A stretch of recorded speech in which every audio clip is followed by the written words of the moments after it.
आणविक रसायन में पिछले क्लास में हम देखे थे विद्युत रासायनिक श्रेणी, और विद्युत रासायनिक श्रेणी की आप लोग विशेषताएं भी देखे थे।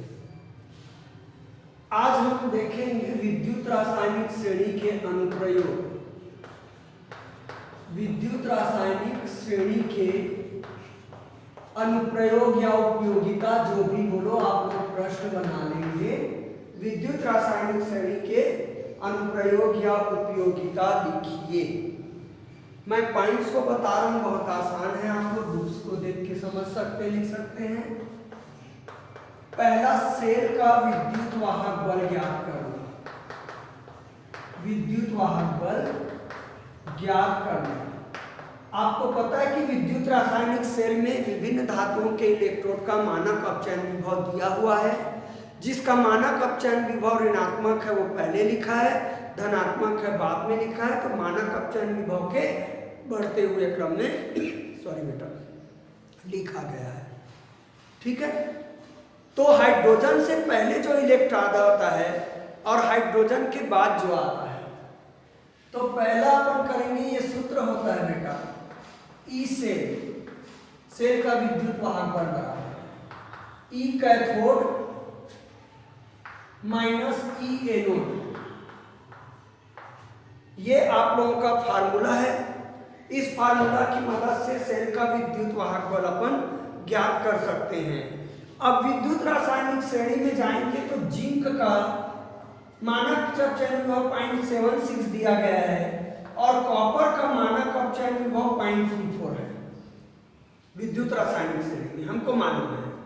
तो अब इसमें बेटा मेरे को मालूम है जिसका मानक अपचयन विभव कम होगा वो एनोड का काम करता है सेल में, और मानक अपचयन विभव जिसका अधिक होगा वो कैथोड का काम करता है। ठीक है। तो ये एनोड का काम करेगा, ये कैथोड का काम करेगा, कॉपर कैथोड का काम करेगा। 3 माइनस ऋण 0.76, तो ये ऋण धन हो जाएगा 0.76। इसको जोड़ेंगे तो 1.164 वोल्ट आएगा। तो इस प्रकार साधारण वोल्टी सेल जिसमें कॉपर और जिंक क्षण के रूप में प्रयुक्त करते हैं उसका विद्युत वाहक बल आता है 1.10। तो विद्युत रासायनिक श्रेणी में किसी भी धातु का अपन मानक अपचयन विभव को देखकर हम उस धातु के इलेक्ट्रोड से बने सेल का विद्युत वाहक बल निम्न सूत्र से ज्ञात कर सकते हैं। ये एग्जांपल भी दे सकते हो। कॉपर और जिंक का मान लीजिए कि कोई सेल बना है जिसमें कॉपर क्षण और जिंक क्षण है, तो कॉपर का मानक अपचयन विभव ये इतना वोल्ट होता है, जिंक का इतना वोल्ट होता है, तो उसका ये आएगा करके। ठीक है। दूसरा पॉइंट शायद आपके बुक में दिख नहीं रहा है मुझे। दूसरा पॉइंट अच्छा है। दूसरा होगा बेटा, सेल में एनोड और कैथोड का अनुमान।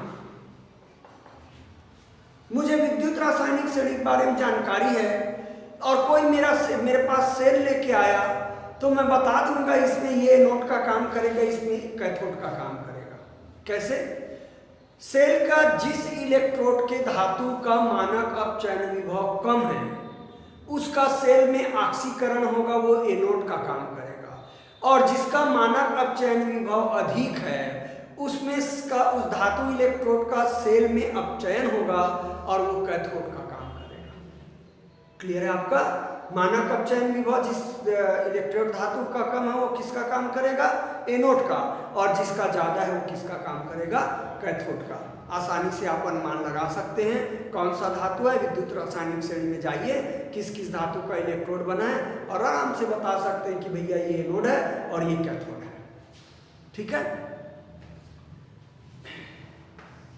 तीसरी बात करेंगे रेडॉक्स अभिक्रिया की संभाव्यता।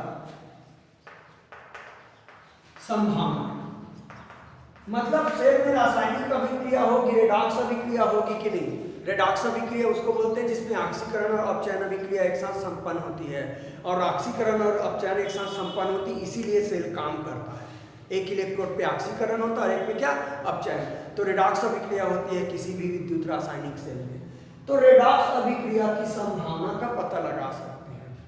फिर वही बात अपन बेटे, सेल में 2 इलेक्ट्रोड होता है, दोनों इलेक्ट्रोड किस धातु का बना है उसका मानक अपचयन विभव विद्युत रासायनिक श्रेणी से देख लेंगे। ठीक है, और इस सूत्र की सहायता से, अभी सूत्र दिया था मैंने, E cell is equal to E cathode, ये सूत्र याद होना चाहिए, इससे सवाल भी आते हैं, माइनस ई एनोड। इस सूत्र की सहायता से हम मानक सेल का विद्युत वाहक बल ज्ञात करेंगे।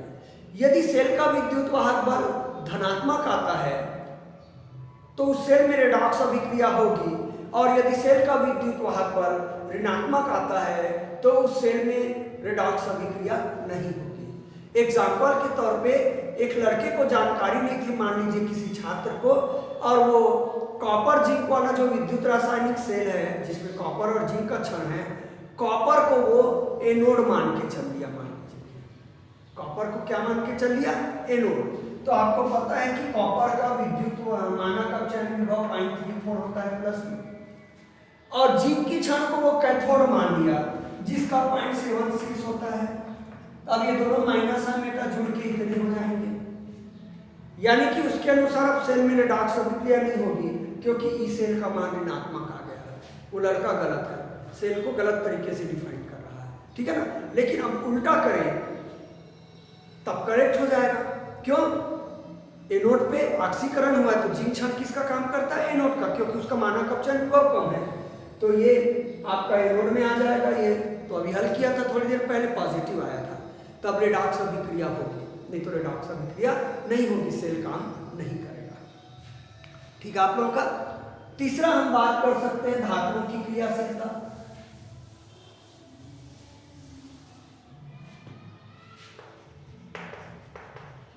धातुओं की क्रियाशीलता तो कुछ कुछ विशेषता जैसे है बेटा, चौथा भाग। तो विद्युत रासायनिक श्रेणी में जिस धातु का मानक इलेक्ट्रोड विभव, मानक अपचयन विभव कम होगा वो ज्यादा क्रियाशील होगा। जैसे कि शुरू में आप लोगों के जाएंगे तो लिथियम है 0.3 कुछ दिया हुआ है उसका मानक अपचयन विभव, और हाइड्रोजन के पास जस्ट लेड है जिसका 0.2 कुछ दिया होगा, मेरे ख्याल से बता ही देता हूँ बेटा एग्जैक्ट वैल्यू। लेड का दिया हुआ है आपके मानक अपचयन विभव को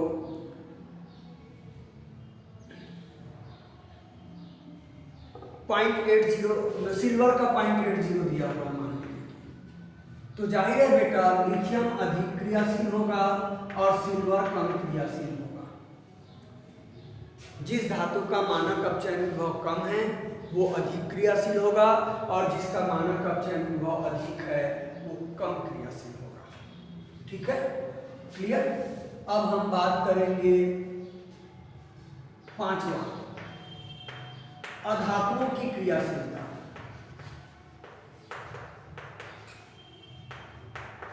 इस कैसे भी लिख सकते हैं बेटा, जिस धातु का मानक अपचयन विभव ज्यादा ऋणात्मक है, कम होगा ज्यादा ऋणात्मक, वो अधिक क्रियाशील होगा, और कम ऋणात्मक है वो कम क्रियाशील होगा। दोनों तरीके से लिख सकते हैं। अब अधातुओं की क्रियाशीलता उल्टा आएगा बेटा, अधातु है इलेक्ट्रॉन ग्रहण करते हैं जनरली, इसका मानक अपचयन विभव पॉजिटिव आता है। ठीक है, तो जिस धातु का मानक अपचयन विभव जितना अधिक धनात्मक होगा, अधातु का जितना अधिक धनात्मक होगा वो उतना ही अधिक क्रियाशील होगा। फ्लोरीन लास्ट में आए हैं तो फ्लोरीन, सॉरी बेटा उल्टा बोल रहा हूँ, वो उतना ही कम क्रियाशील होगा। तो यहाँ भी वही थ्योरी है बेटा, जिस अधातु का मानक अपचयन विभव कम है वो अधिक क्रियाशील होगा, और अधिक है वो अधिक क्रियाशील, सॉरी कम क्रियाशील होगा। जिसका मानक अपचयन विभव इलेक्ट्रोड विभव कम है, इसमें भी वही बोला था कम है, वो अधिक क्रियाशील होगा, अधिक है वो कम क्रियाशील होगा। अधातुओं की मानक अपचयन विभव जनरली धनात्मक है अधिकांश अधातुओं के। तो जिस अधातु का मानक अपचयन विभव कम धनात्मक है धनात्मक में कम वैल्यू है, उसकी क्रियाशीलता अधिक होगी, कम मान है, और अधिक धनात्मक है उसकी क्रियाशीलता कम होगी। लेकिन इसमें उल्टा है, चूंकि ये ऋणात्मक, अधिकांश धातुओं का मानक अपचयन विभव क्या है, ऋणात्मक है। तो जिस धातु का मानक अपचयन विभव अधिक ऋणात्मक है वो अधिक क्रियाशील होगा, और कम ऋणात्मक है वो कम क्रियाशील होगा। तो शॉर्ट स्टोरी ये है, जिसकी क्रिया मानक अपचयन विभव कम है उसकी क्रियाशीलता अधिक होती है, और जिसका मानक अपचयन विभव आपका अधिक है उसकी क्रियाशीलता कम होती है, चाहे धातु हो चाहे अधातु हो। ठीक है, आप लोगों का 5 पॉइंट कर लिए। छठवां, आक्सीकारकों और अपचायकों की क्षमता का पता लगाना, विशेषता निर्धारण का पता लगाना।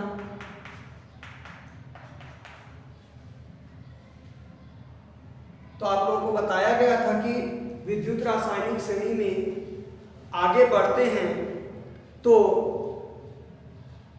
चूंकि शुरू के तत्व आसानी से ऑक्सीकृत हो जाते हैं, ऋणात्मक मानक अपचयन वाले, मतलब वो अपचायक है बेटा, तो विद्युत रासायनिक श्रेणी में ऊपर से नीचे जाने पर अपचायक क्षमता घटती है, अपचायक क्षमता घटती है।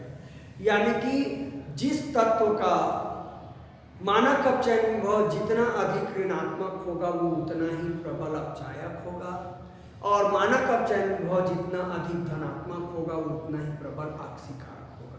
मतलब मानक अपचयन विभव यदि कम है तो वो आपका अपचायक है, और मानक अपचयन विभव यदि अधिक है तो वो ऑक्सीकारक है। क्लियर है आपका?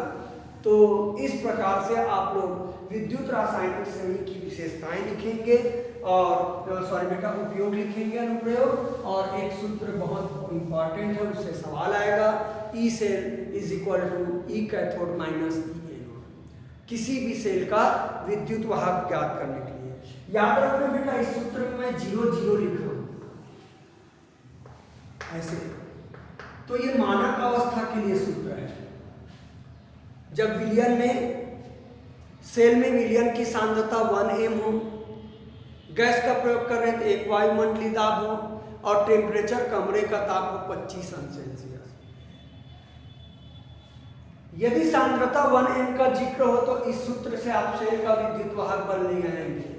लेकिन यदि क्वेश्चन में सांद्रता को बदल दे, प्रश्न में विलयन की सांद्रता आपका 0.1m बोल दिया, तो इस सूत्र से नहीं निकलेगा। मैं दोनों सूत्र का भी आप लोगों को सवाल बताऊंगा।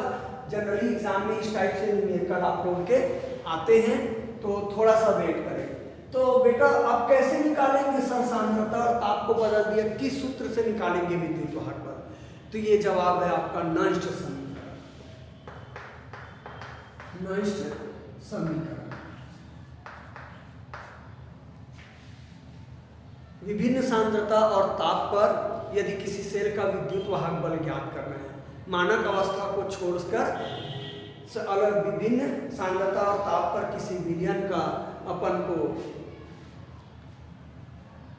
किसी विलयन का बोलते हैं किसी सेल का विद्युत वाहक बल ज्ञात करना है, तो इसके लिए हम प्रयोग करते हैं नॉइस्ट समीकरण का। थोड़ा सा आप लोगों का समीकरण याद करना पड़ेगा, ठीक है? और मैं दोनों को रिलेटेड सवाल अभी न्यूमेरिकल एक साथ आप लोगों को करवाऊंगा। तो आप लोगों का प्रश्न होगा नॉइस्ट समीकरण क्या है? ठीक है, नॉइस्ट समीकरण बुक ने ऐसा लिखा है, नॉइस्ट समीकरण क्या है? ठीक है, तो इसका आंसर मैं बता रहा हूं। मानक अवस्था के अतिरिक्त विभिन्न सांद्रता एवं ताप पर किसी सेल का विद्युत वाहक बल ज्ञात करने के लिए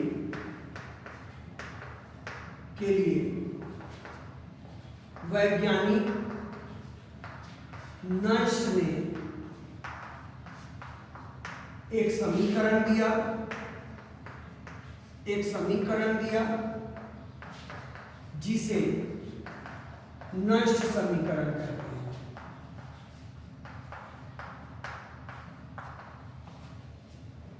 ये नष्ट समीकरण, दो समीकरण की मदद से आप किसी सेल का विद्युत वाहक बल ज्ञात करेंगे। एक E बराबर E cathode minus E anode से, और एक यदि सांद्रता वगैरह 1m नहीं है, दूसरा है, तो आपको नष्ट समीकरण से ज्ञात करेंगे।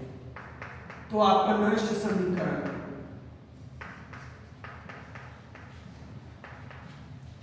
को निम्नानुसार लिखा जाता है, या निम्नलिखित है। नष्ट समीकरण को निम्नानुसार लिखा जाता है। अब मैं नष्ट समीकरण कर रहा हूं, ठीक है। तो नष्ट समीकरण प्रूफ करो बोल देगा तो आपके कोर्स में प्रूफ करो नहीं है बेटा, समीकरण बस लिखना है, ठीक है। कई बार ध्यान नहीं देते हैं, शब्दों में उलट फेर कर देते हैं और नष्ट समीकरण को गलत तरीके से आप लोगों का क्वेश्चन आ जाता है। तो नष्ट समीकरण का आप लोगों का लिखेंगे, आप लोग E इज इक्वल टू विद्युत वाहक बल निकालेंगे। तो E बराबर हो जाएगा E से, ये मानक अवस्था वाला है, निकालना पड़ेगा, हाँ, माइनस 0.0591, पहले RT से दे देता हूँ बेटा, RT बटा NF 2.303, RT बटा NF log 10, ठीक है। एनोड आयन की सांद्रता और यहाँ पे कैथोड आयन की सांद्रता, एनोड आयन की सांद्रता और कैथोड आयन की सांद्रता, जो एनोड प्रयोग होगा धातु उसकी सांद्रता और कैथोड आयन की सांद्रता। यदि ये प्लस होगा तो ये उल्टा होगा बेटा, गड़बड़ नहीं करना, हाँ, कई बार प्लस करके दे दिया है सवाल को, तो कैथोड वाला ऊपर होगा, एनोड वाला नीचे आ जाएगा, ठीक है। तो इसमें कौन क्या है पता है, ई सेल तो है मानक की स्थिति में सेल का विद्युत वाहक बल, जहां E0 सेल है मानक स्थिति में सेल का विद्युत वाहक बल,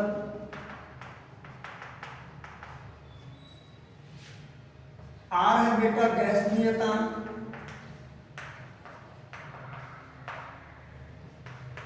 T है परमताप, उस समय जो भी है सेल का ताप, N है ऑक्सीकरण संख्या, धातु की ऑक्सीकरण संख्या। एग्जाम्पल के तौर पे यदि इलेक्ट्रोड में सिल्वर का प्रयोग करो तो सिल्वर में 1 प्लस होते हैं, तो ये 1 का मान 1 आएगा, और यदि कॉपर जिंक का प्रयोग करूंगा तो उसमें 2 प्लस होते हैं, ऑक्सीकरण संख्या +2 होती है, यहाँ 2 आएगा। और F का मान होता है बेटा 96,500 कूलाम, फिजिक्स इसी में देखेंगे, इसी चैप्टर में कूलाम, इसको फैराडे संख्या बोलते हैं, फैराडे संख्या बोला जाता है, ठीक है। तो ये मैं आप लोगों का मिटा देता हूं। अब मान लो बेटा टेम्परेचर को कमरे का ताप लेता हूं, टेम्परेचर चेंज नहीं हो रहा है, तो इसका एक स्टैंडर्ड पैटर्न बन जाएगा। मैं सांद्रता बस को चेंज लेके क्वेश्चन कर रहा हूं, ठीक है। तो हम बात कर लेंगे कमरे के ताप पर, कमरे के ताप पर E बराबर हो जाएगा E से, दोनों देख लेंगे, माइनस इसका मान आता है बेटा 0.0591, हल होते R T F सबका मान रख देंगे और गुना करेंगे तो ये कैलकुलेटेड वैल्यू आता है आपका 0.591 अपॉन N, और यही होगा आप लोगों का एनोड आयन की सांद्रता बटा कैथोड आयन की सांद्रता। ये आप लोगों का कमरे का ताप बोल दिया, ताप में चेंजेस नहीं बोल रहा है तब बात है, या नियत ताप पे आप लोगों का हो जाएगा। सांद्रता जनरली आपके न्यूमेरिकल में सांद्रता कोई चेंज करेगा, टेम्परेचर के बारे में जिक्र नहीं है क्योंकि हम लघुगणक को कैलकुलेट नहीं कर सकते हैं, ठीक है। तो ये हमारा आप लोगों का नष्ट समीकरण, तो नष्ट समीकरण आप लोगों को याद रहने चाहिए। अब मैं इसमें कुछ आप लोगों को सवाल बता रहा हूँ जिसको आप लोगों को सॉल्व करना है, ठीक है।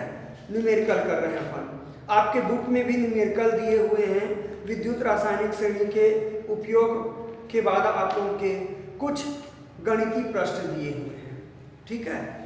अब ये बोल रहा है निम्न सेल के प्रत्येक इलेक्ट्रोड के लिए अर्ध सेल अभिक्रिया विद्युत रासायनिक सेल की रेडॉक्स अभिक्रिया ज्ञात करना है। तो ये तो न्यूमेरिकल नहीं है बेटा, ये समीकरण बनाना है, मैं समीकरण को बाद में देखूंगा, अभी मैं केवल आप लोगों को अंकित प्रश्न बना रहा हूं, ठीक है। यहां पे उदाहरण 2 है या एक प्रश्न है,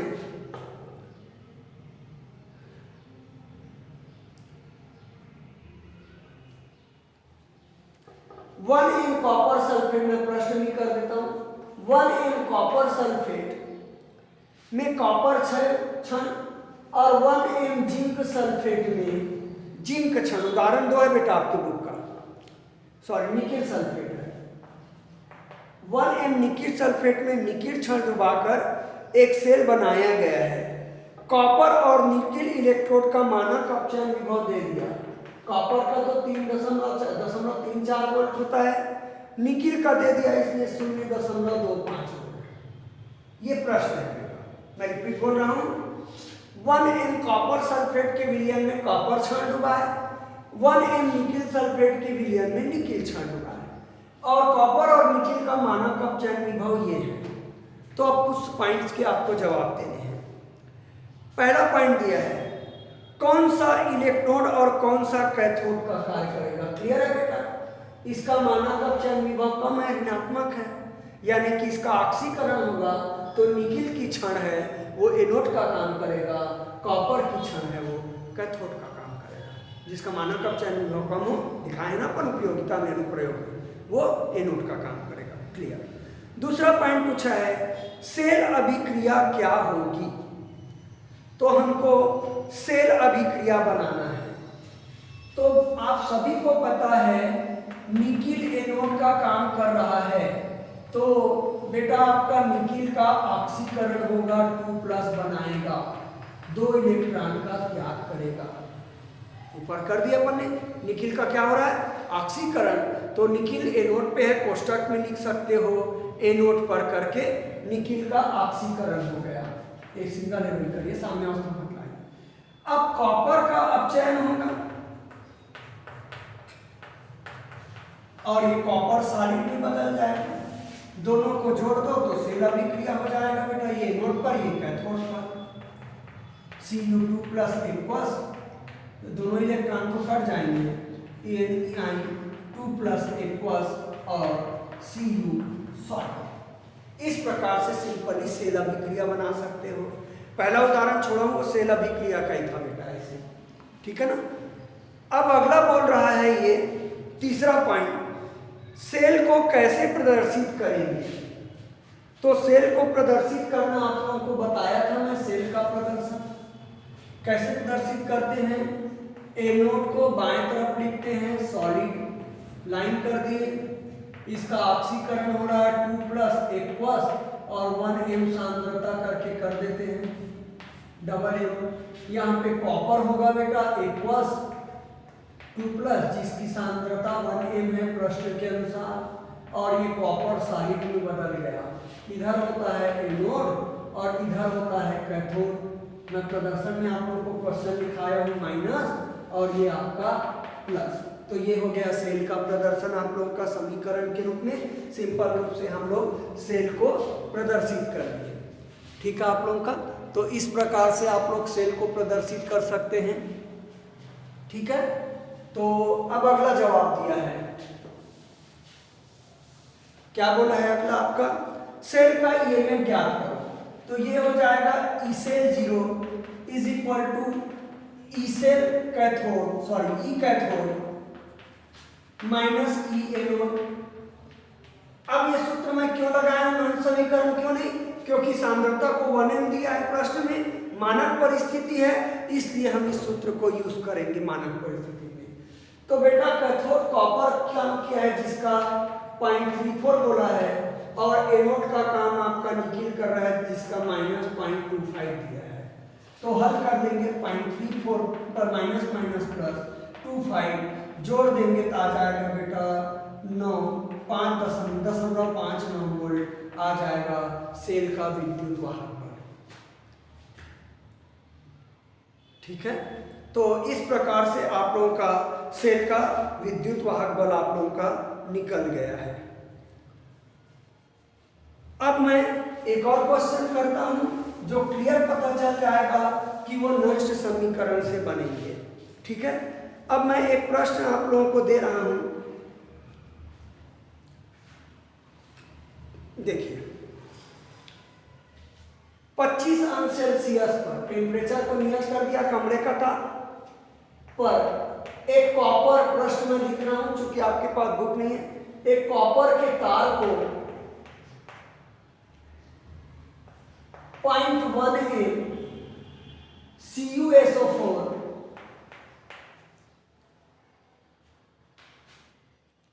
विलयन में डुबाने पर इलेक्ट्रोड का इलेक्ट्रोड विभव ज्ञात करना है। विलयन में डुबाने पर कॉपर का इलेक्ट्रोड विभव ज्ञात करें, जबकि इसका मानक अपचयन विभव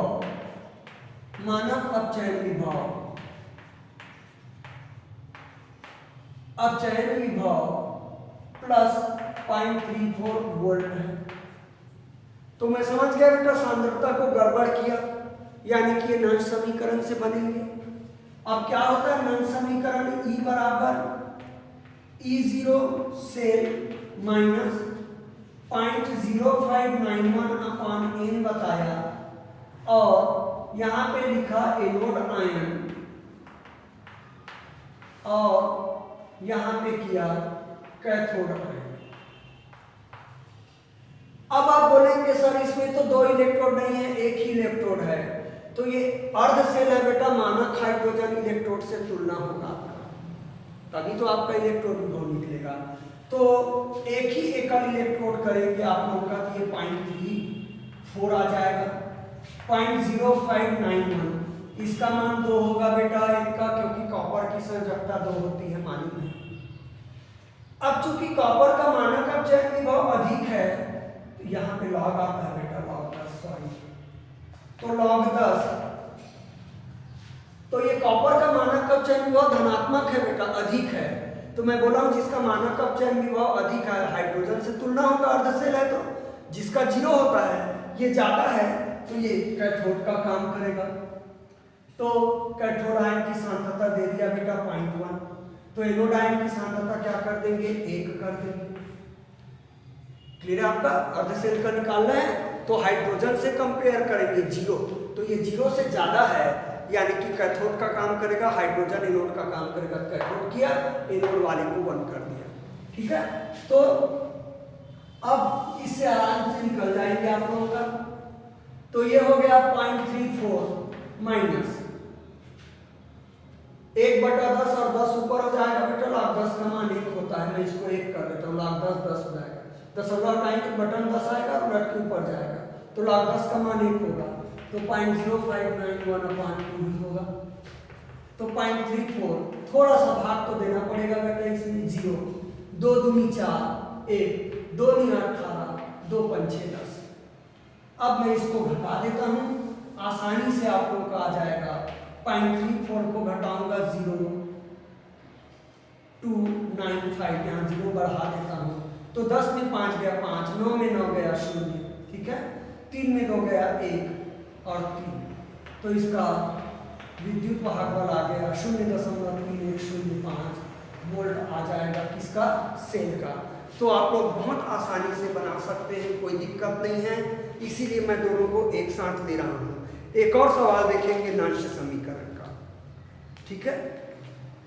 एक और सवाल है नंश समीकरण का।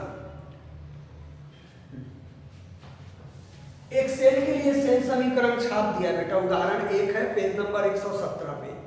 एक सेल के लिए सेल समीकरण छाप दिया, Fe सॉलिड, Fe3+, 2+ एक्वस, यहां पे कर दिया 0.1 m, 0.001 m बोला सॉरी 0.001 m, क्लियर। आगे आपका H+ एक्वस, इसकी सांद्रता बोला है 1 m, और लास्ट में लिखा है H2 180 m Pt, H2 180 m, और बगल में लिखा है Pt। पता नहीं आप लोगों को दिख रहा है कि नहीं, समीकरण दूसरे तरफ थोड़ी कर गया, दिख रहा है आप लोगों को। Pt उत्प्रेरक है बेटा, बनाएंगे नहीं। ये एनोड है समीकरण के अनुसार और ये कैथोड है। अब नष्ट समीकरण के अनुसार आप लोगों को इसको हल करना है, ठीक है। और नीचे छापा है बेटा वो E0 Fe2 + Fe बराबर, कोष्टक में छाप दिया है Fe0 Fe2 + Fe is equal to -0.44। तो जाएंगे मानक कक्षा विभव है लोहे का। दूसरा इलेक्ट्रोड हाइड्रोजन है, तो उम्मीद करता है कि हाइड्रोजन का मानक कक्षा विभव आपको मालूम है, इसलिए नहीं बताया है, क्योंकि मानक हाइड्रोजन इलेक्ट्रोड पढ़े हो आप लोग, जिसका विभव होता है 0, विद्युत वाहक बल होता है 0। तो हम नष्ट समीकरण लगाएंगे।